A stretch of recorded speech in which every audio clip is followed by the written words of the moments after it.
Promotor tinju internasional Zainal Tayyab akhirnya ditahan Polres Badung setelah diperiksa selama 10 jam, Kamis 2 September.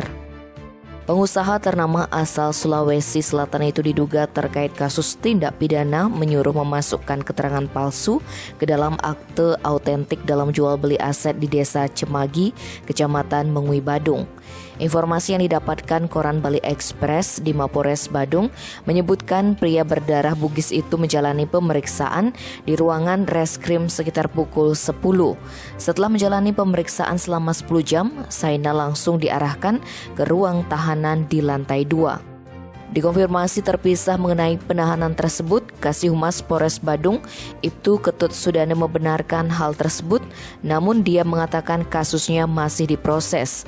Sebagaimana diberitakan, Zainal Tayyab dilaporkan rekan bisnisnya, Hendar Giasomo Boysyam, tentang dugaan tindak pidana menyuruh memasukkan keterangan palsu ke dalam akte autentik.